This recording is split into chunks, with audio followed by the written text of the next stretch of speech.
आज मैं मुकेश 1104 कहानी वाला आपको दर्जी और हाथी की कहानी सुनाऊंगा। अंत तक बने रहे। किसी गांव में एक दर्जी रहता था। उसकी गांव में दर्जी की दुकान थी। उसका नाम गणेश था। उसका स्वभाव बहुत अच्छा और दयालु था। गणेश कभी किसी को भी परेशान नहीं करता था, किंतु हमेशा दूसरों की सहायता करता था। वह जानवरों से भी बहुत प्यार करता। एक बार की बात है, एक हाथी जंगल से गांव में घुस आया, जिससे सारे गांव में अफरा तफरी मच गई। सारे लोग इधर उधर भागने लगे तो गणेश को भी शोर सुनाई दिया और वो भी अपनी दुकान समेटने ही वाला था कि हाथी उसकी दुकान के सामने पहुंच गया।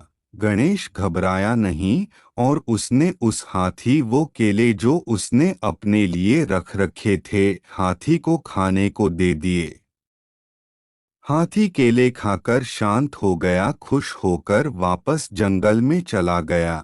अब रोज हाथी गणेश की दुकान पर आता और अपनी सूंड गणेश की तरफ बढ़ाता। गणेश हाथी को रोज एक केला खाने को देता और हाथी रोज गणेश के लिए एक फूल लाता। वह केला खा लौट जाता। अब हाथी और गणेश के बीच दोस्ती हो गई। हाथी अब गांव में किसी को भी परेशान नहीं करता था, लेकिन गणेश का हाथी को रोज केला देना उसके बेटे को अच्छा नहीं लगता था, पर वो कुछ नहीं कर सकता था। काफी समय सब ठीक चलता रहा। एक दिन गणेश अपनी बीमारी के चलते दुकान ना जा सका, लेकिन उसने अपने बेटे को दुकान पर भेज दिया।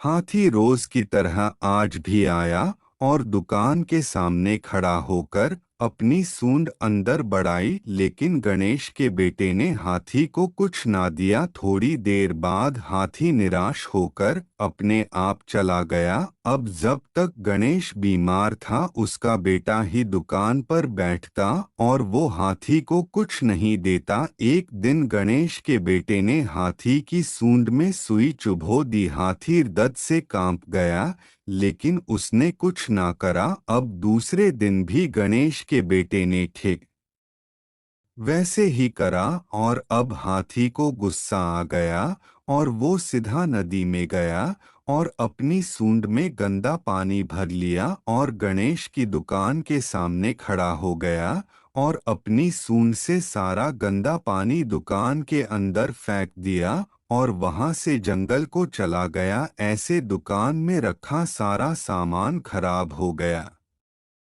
कहानी से सीख, जैसा करोगे वैसा ही भरोगे, जैसे को तैसा। कहानी अच्छी लगी हो तो लाइक शेयर सब्सक्राइब। मुकेश 1104 कहानी वाला अंत तक बने रहने के लिए दिल से धन्यवाद।